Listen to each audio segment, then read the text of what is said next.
ನಮ್ಮ ಜೊತೆ ಚನ್ನಪಟ್ಟಣದ ಕಾಂಗ್ರೆಸ್ನ ಅಭ್ಯರ್ಥಿ CP ಯೋಗೇಶ್ವರ್ ಇದ್ದಾರೆ. ಮತದಾನ ಮಾಡಿ ಹೊರಗಡೆ ಬಂದಿದ್ದಾರೆ. ಮಾತಾಡ್ಸೋಣ, ಗೆಲುವಿನ ವಿಶ್ವಾಸ ಯಾವ ರೀತಿ ಇದೆ ಅಂತೇಳಿ. ಸರ್, ಹುಟ್ಟೂರಲ್ಲಿ ಮತದಾನ ಮಾಡಿ ಹೊರಗಡೆ ಬಂದಿದೆ, ಏನು ಹೇಳ್ತೀರಿ ಸರ್? ನನಗೆ ಈ ಚುನಾವಣೆ ಆಶಾದಾಯಕವಾಗಿದೆ. ನನಗೆ ಈ ಚುನಾವಣೆಯಲ್ಲಿ ನನ್ನ ತಾಲೂಕಿನ ಜನ ಕೈ ಹಿಡಿತಾರೆ ಅನ್ನೋ ಒಂದು ಆತ್ಮವಿಶ್ವಾಸ ಇದೆ. ಭಾಳ ವಿಚಾರ ಇಲ್ಲ. ಸರ್ಕಾರ ಇದೆ, ಸರ್ಕಾರದಿಂದ ಅನುಕೂಲ ಮಾಡ್ಕೋಬೇಕು. ಹಾಗಾಗಿ ಸರ್ಕಾರದ ಪರ ಈ ಜನ ವೋಟ್ ಮಾಡ್ತಾರೆ, ನನ್ನ ಪರನೂ ವೋಟ್ ಮಾಡ್ತಾರೆ. ಸರ್, ಯೋಗೇಶ್ವರ್ಗೆ ಚುನಾವಣೆ ಏನು ಹೊಸಲ್ಲ, ಸುಮಾರು 8-9 ಚುನಾವಣೆನ ಎದುರಿಸಿದ್ರೆ, ಆದರೆ ಈ ಚುನಾವಣೆ ಎಷ್ಟು ಮುಖ್ಯ ಯೋಗೇಶ್ವರ್ಗೆ ಅಂತೇಳಿ?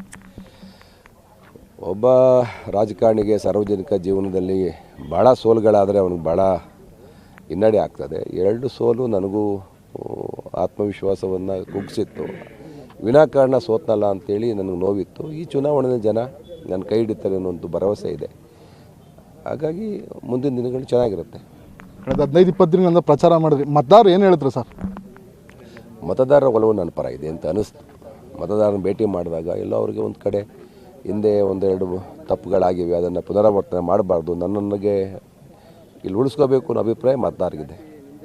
ಇದಿಷ್ಟು ಕಾಂಗ್ರೆಸ್ನ ಅಭ್ಯರ್ಥಿ CP ಯೋಗೇಶ್ವರ್ ಅವರ ಮಾತು. ಕ್ಯಾಮ್ರಾ ಪರ್ಸನ್ ಜಯರಾಮ್ ಜೊತೆ Praveena match power TV, Channapatna.